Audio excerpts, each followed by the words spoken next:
There are over 900 Pokemon moves as a Generation 9, and they just keep adding more. But some of these moves, once considered good and staples on Pokemon, are bound to become obsolete over time. Today we are going to look at some of the moves that are overshadowed competitively and why they aren't really seen. These usually aren't even bad moves, they're just lacking when compared to the premier options or get overtaken by new or buff moves. When looking through the moves, we have to consider distribution and take into account what we are intended to do with the moves. For distribution, a move like Drill Run is usually inferior to Earthquake, but it will still see use due to existing on many Pokemon that don't get access to other good ground type attacks. So I wouldn't consider these ones overshadowed. I also won't be counting moves like Absorb, Ember, and Bubble that are meant to just be weak early game moves and replaced eventually with their direct upgrades. The same goes to starting moves like Growl, which get entirely outclassed by other moves like Charm and Tickle. I will try to consider medium to high base power moves for this video. We'll start out with some fighting type moves. And where better to start than with Generation 1's main fighting type option, Submission. This move was an unfortunate mainstay on almost all fighting types in the debut Generations games. At 80 base power and 80% accuracy, this move was underwhelming at best. But after factoring in the 1/4 recoil you take using this move, you start to see why none of these fighting types could have an impact competitively in Generation 1. An upgrade immediately came in Generation 2 with the introduction of the solid Cross Chop, sharing its poor 80% accuracy with Submission, but having a superb base power of 100 and trading the recoil for a high critical hit ratio. With plenty of fighting weak Pokemon in OU, this at least let Machamp be a solid option and Primeape be usable in lower tiers. This move showed Submission the door as the Hitmon family preferred their exclusive high jump kick, leaving Poliwhirl the only fighting type unlucky enough to have Submission as their go-to. But the distribution of good fighting type moves was still lacking, and in Generation 3 Sky Uppercut was introduced. Most people will be familiar with this move due to having it on their Blaziken during a playthrough. It was a solid enough move with 85 power and 90 accuracy, while having the niche effect of hitting Pokemon using the moves Fly and Bounce. Blaziken, Breloom, and Hitmonchan enjoyed having this move, with the latter two having the nice priority Mach Punch to pair with it. But this all changed in Generation 4 when the premier fighting type move, Close Combat, was introduced. The gold standard at 120 power and 100% accuracy, with the side effect of lowering your defensive stats by one stage after use. Blaziken and mostly all other fighting type Pokemon blessed with this move immediately switched over. In fact, as distribution widened on this move, it became a staple on tons of non-fighting type Pokemon as a coverage option. That's how good this move is. The side effect of lowering defenses didn't bother many people, as they would take the guaranteed strong attack without a mischance any day. Securing KOs is way more important than preserving defenses. Close Combat actually overshadows almost every distributed physical fighting type attack. We have a few exceptions like Mach Punch and Drain Punch still being common moves, Low Kick being popular on mons like King Gambit or Blaziken and Ubers, since most Pokemon are very heavy, giving it the same power as Close Combat without the drawbacks. High Jump Kick is still stronger, but less preferred because of its downsides. Focus Punch when paired with Substitute can be a good move on Pokemon like Breloom, whereas Pokemon who don't have access to Close Combat might still make use of other fighting type moves, like Electivire using Cross Chop. What's your favorite fighting type move that isn't Close Combat? I personally like Focus Punch. Frost Breath is a cool move in concept. It always results in a critical hit, meaning you can ignore defense boosts or your own special attack debuffs.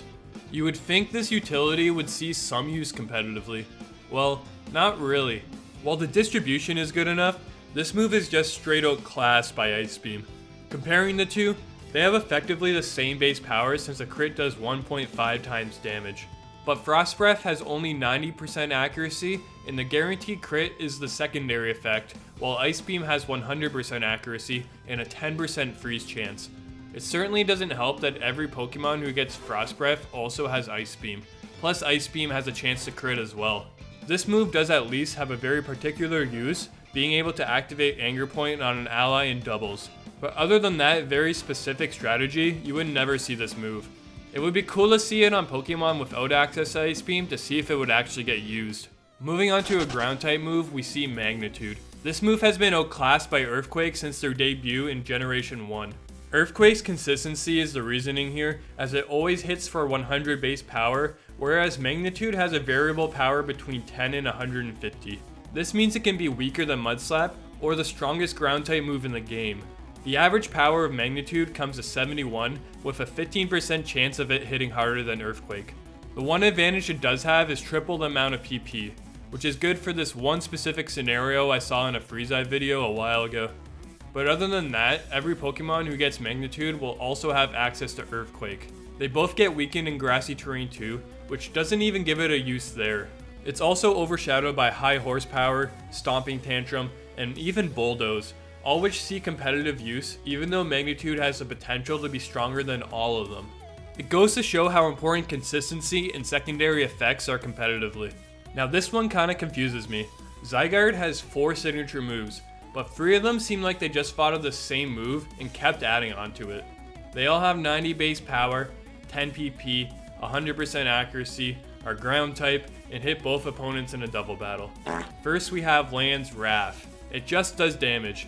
It's slightly weaker than Earthquake, but doesn't hit your ally in double battles, so overall not bad. Then we have Thousand Waves. Same thing as Land's Wrath, except it traps the opponents, preventing them from switching. And then we have Thousand Arrows. It doesn't trap opponents, but it actually hits non-grounded opponents and applies a smackdown effect to them. So flying types, levitators, air balloon holders, you name it, this move will hit them and knock them down. So why do we need Land's Wrath? What's the point of this move? It doesn't have any merits over the other two, and in singles it's just worse than Earthquake. I get that it came out a little before the other two, but why give Zygarde 2 extra moves that just do everything better? Maybe this would have been answered if we actually got a Pokemon Z. I'm not even going to talk about Core Enforcer, which is a genuinely solid move, but should have been physical. We're going to dip into a water type move with the Generation 1 move, Waterfall. It was overshadowed by moves like Surf until the physical special split in Generation 4, where it also gained a nice 20% flinch chance. It became the premier physical water type move for a while. But when Liquidation was released in Generation 7, we saw Waterfall stocks drown. Liquidation is just 5 base power stronger, and trades a 20% flinch chance to a 20% chance to drop defense. Now this 100% makes sense for slower Pokemon, since the flinch chance is usually useless, but other Pokemon were starting to use it as well. Sheer Force for Alligator enjoyed the power boost, while Pokemon with Aqua Jet like Azumarill, Crawdont, and Bruxish preferred it as well. They all had the option to use Waterfall, but relying on being faster and having a flinch was less coveted than having a stronger move which could drop defense even if you were slower or they switched into a counter. Flip Turn was introduced in Generation 8, being a preferred option on bulky pivots like Swampert, while Wave Crash was introduced in Generation 9, further burying the use for Waterfall. The only Pokemon I can really think of still using it as their main water stab is Gyarados, who doesn't have access to any of these newer moves. Honorable mention to Surf here, which found itself in a tough place between Scald, Hydro Pump, and Muddy Water in doubles. Most slower and defensive Pokemon prefer Scald's great burn chance at the cost of a little less base power, while the heavy hitters gamble on the great power of Hydro Pump. Muddy Water having the same power, albeit less accuracy, but not hitting allies, while boasting a nice accuracy drop chance, made it a viable option on support Pokemon. Surf found itself overshadowed, but still useful on Pokemon like Kingdra or some Greninja that would run it alongside Hydro Pump as a secondary water stab.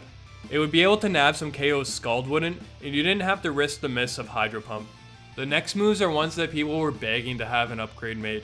It's the Ghost type moves, Shadow Claw, Phantom Force, and I guess Shadow Punch too. Physical Ghost type attackers have been suffering for many generations with lack of strong, reliable physical Ghost stab. They had to choose from a weak 60 base power move, an okay 70 base power move, or a decently strong but 2-turn charge move with 90 base power. It got to the point where some of these Pokemon would just run Shadow Sneak as their Ghost stab and rely on coverage options or support moves. But in Generation 8, the move Poltergeist was introduced, answering the prayers of all these mid-physical Ghost type attackers. Coming in at an awesome 110 base power, this move has a decent 90% accuracy and will fail if the target isn't holding an item. So it might not be the most reliable move in game, but competitively, almost all Pokemon will be holding an item. Poltergeist replaced Shadow Punch, Shadow Claw, and Phantom Force where it could. Pokemon like Golurk, Trevenant, Dusknoir, and Gourgeist finally had something better to use for their Ghost Stab, as they were pretty much the only Pokemon you would see these moves on.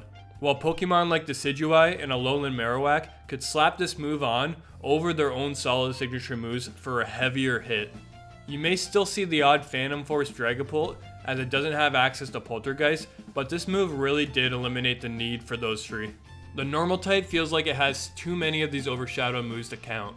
There are a lot of decently strong moves that are okay in a playthrough until you get the better versions. Moves like Slam, Mega Punch, and Chip Away have been around for a long time and are all 70 base power or higher, but never had a real niche or reason to use them. They are outclassed and overshadowed by premier normal moves like Body Slam, Double Edge, and Return. I'd say that in between those moves, there's even another tier of overshadowed physical normal type moves. Moves like Slash, Facade, and Headbutt aren't super popular, but had some regular users due to their secondary effects usually having synergy with abilities. While even the HM Strength is generally just a better move in game than the first three moves mentioned. For special normal type moves, we see a move like Uproar, which formerly had a base power of 50, but has been buffed to 90. It hits decently hard, but unfortunately is just a worse Hyper Voice. They have the same power, but Hyper Voice doesn't lock you in for a few turns, and it hits both opponents in a double battle, while Uproar selects one random opponent per turn like Thrash does. The unique effect of preventing any Pokemon from sleeping actually could have made this move viable as an anti-sleep tech if it didn't lock you in and allowed you to select your target. It would be preferred in singles on Pokemon who get both these moves, but not Boom Burst. There's been a lot of strong bug type moves introduced in recent generations. These rendered Beedrill's signature move Twin Needle useless, as it replaced it with a much better X-Scissor. But now that move itself is overshadowed.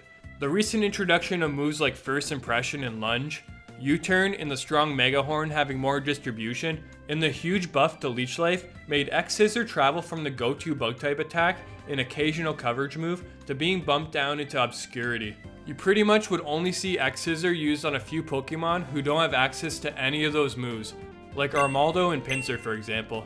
Also the newer Cleavor if it wants to fit it into its set.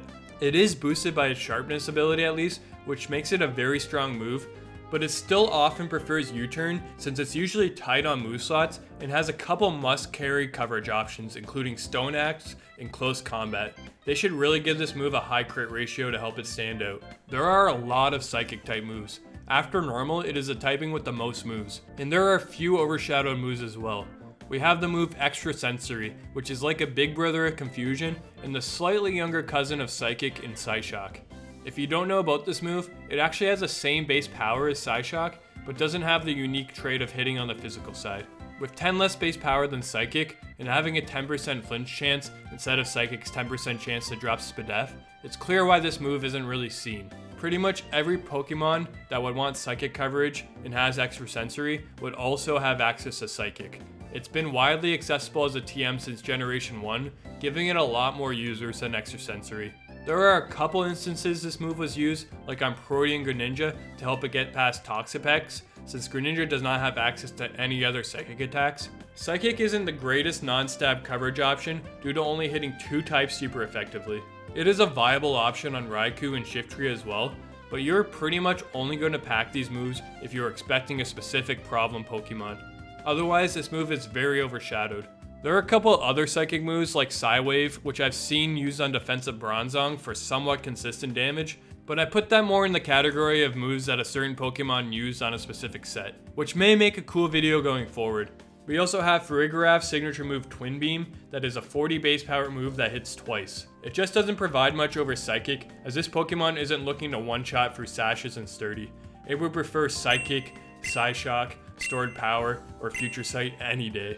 Are there any other moves you think are overshadowed? Drop a comment for moves you think could have been solid if there weren't other moves taking all the spotlight.